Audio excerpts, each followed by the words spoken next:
welcome to another episode of, I believe it's 160. I think I plucked that out of my imagination.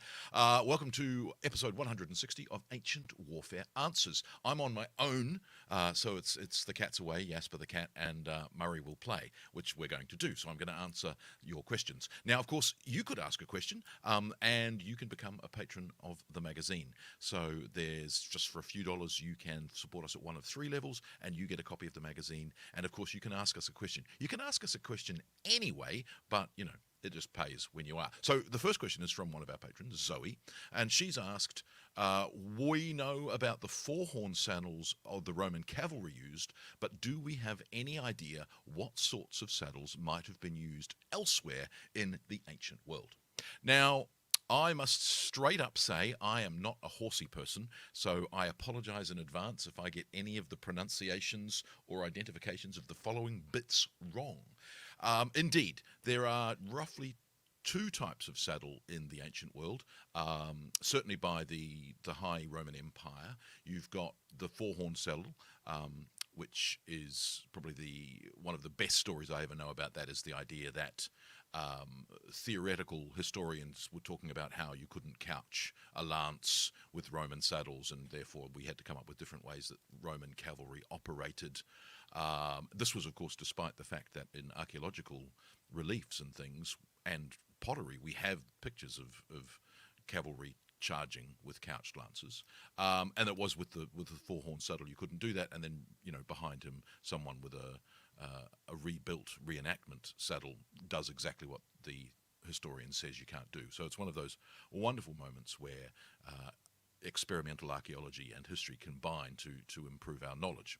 So you have got the four-horned Roman saddle, which is technically what they call a tree saddle, but we'll get to that as I go through, hopefully without destroying any pronunciations. So what you've got with the earliest cavalry, which are Assyrian, which you'll know from the last podcast we did on the Assyrians in Ancient Warfare magazine, are that they introduced cavalry around about the 8th century, and they have three things on them, which are the origins of the saddle. The first, and I apologize, is a circingle, I hope that I've said that right, which is that goes around the center of the girth of the chest under the front legs of the horse.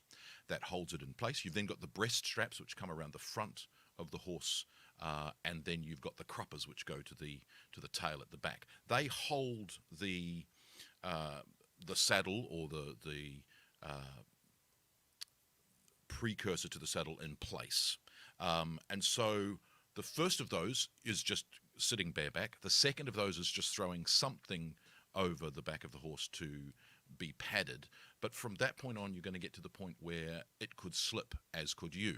And so the circingle, the breast strap, and the crupper hold in place the precursors to saddles, which are the shabrack, which essentially is some kind of cushioned rudimentary frame, and with that you have the pommel and the cantle, and they are held in place. So that's the first ones, and those date to sort of 5th and 6th century BC, and thereafter you start to get different kinds of what they call tree saddles. Now, tree saddles are something with a wooden frame that again is held in place with those strapping methods, and then it has different kinds of padding on it to hold the rider in place and also be quite comfortable for them. So you've got Scythian saddles, what are known as the steppe saddle, which is generally the saddles which are found from any of the pastoralist or what used to be called steppe nomads, but steppe nomads is a kind of a phrase that's out of favour now. And you get those depicted on various different reliefs, and they also are sort of higher. You can see them on some mosaics. They're quite high as a saddle, and then also built on a wooden frame you get the what we know from the Roman four-pommeled saddle. And certainly in Roman archaeology you start to get both kinds of saddles depicted relatively common. So you either see a steppe saddle or you see a four-horned saddle from the Romans. So generally speaking, four horns or two horns to hold a rider in place. And of course, there's no stirrups with these saddles, and that's again one of those controversial things about how and when does the stirrup come into place.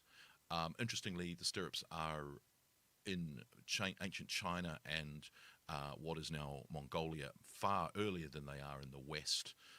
There seems to be a westward movement of that kind of technology, but who actually brings it and who it arrives with is still a matter of debate.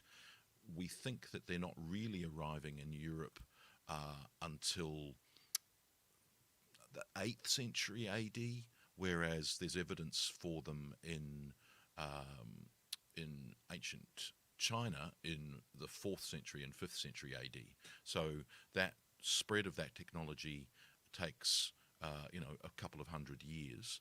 But the interesting thing about that, of course, is that the contact between the ancient Chinese history via the Silk Road and various other methods, and I say this because I've just recently finished doing a lot of work on the Huns, that kind of westward movement and the influence of those sorts of technologies that are coming from the west, coming from the east westwards, is a pretty much an information highway, for lack of a better term, that even though it can take decades and centuries for some of that information to come across and become widespread, it does happen.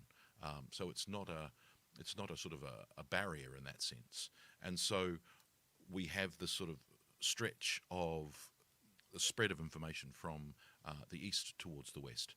And the funny thing about all of that, of course, is that when you start to look at what ancient cavalry was capable of, the lack of stirrups doesn't really prevent heavy cavalry, the cataphracts and the clibanarii of the Persian, the Sassanid Persians and the Palmyreans and all of those sorts of things. Those are all happening without stirrups and with these saddles that we've talked about. So either a shabrack or a step saddle or a four-horn saddle, or indeed with some of the cavalry technologies of some of the peoples that we have in the ancient world, right up until very late, they are dealing with really only a cloth, a saddle cloth, rather than anything else. So it's quite remarkable how that lack of technology doesn't really prevent quite remarkable feats of skill,